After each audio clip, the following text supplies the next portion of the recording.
Hi everybody, it's Mr. Cadenhead. It is Friday, November 18th, and I hope everybody is ready for a great Thanksgiving break, and you guys have a great, safe week off and get to spend time with your family. I want to send you a few reminders as we head back into the last 3 weeks of our semester here before our winter break. First of all, keep in mind that finals are December 14th, 15th, and 16th. We will be running a finals schedule. So we have a short day with finals periods 1 and 2 on the 14th, 3 and 4 on the 15th, and 5th and 6th on the 16th that Friday. And with there only being 3 weeks remaining in finals that last week, we only have 2 weeks where we have pause periods remaining. And so you have 4 pause periods remaining really to get a lot of the things done you need to do and meet with your teachers and fill in any of the spots you need to fill in as you study and prepare for your finals. Speaking of that, your teachers, many of them have reached out to you with the format of your final, how much it's worth, how you can study for your final, and supportive, effective strategies for studying. So make sure you pay attention to those things that they are telling you on how to prepare.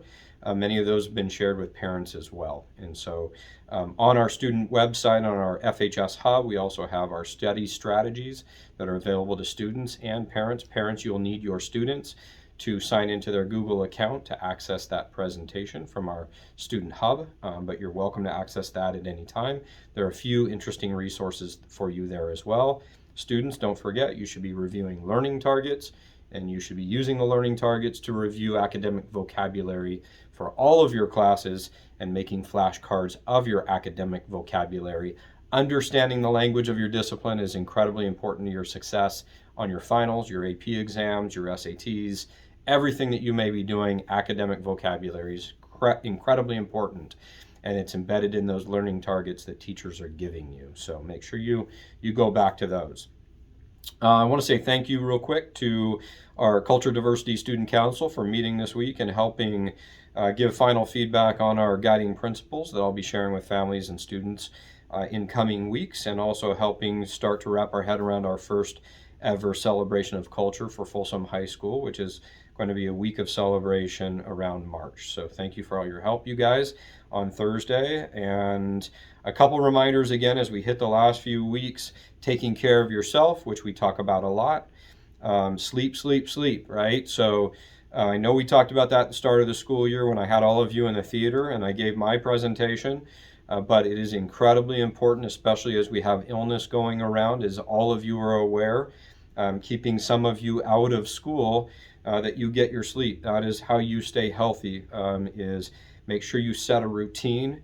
Remember, teenagers are supposed to get 9 hours. I know that's really challenging. 9 hours is challenging, but you definitely need over 7 hours. So set a bedtime, stick to it. Doesn't matter how much studying you have to do. It is more important that you get your sleep, because you could study for hours and stay up, and if you are sleep deprived, your memory is going to be negatively affected. So it will not help you on your finals. It will not help you study along the way or quizzes that you may have along the way. So make sure you get your sleep. Studying without sleep is not effective. So sleep, study, and then spatial studying, space it out. A little bit of studying here, a little bit of studying there, not long periods of studying. So 15, 20-minute blocks, put it down, come back later, walk your dog, study, and go to sleep is another great strategy for cementing those memories, okay? So sleep, sleep, sleep. Again, routine, find your bedtime, stick with it. Cell phone notifications have got to be off. Turn those things off. If your cell phone is in your room, if you can get it out of your room, great.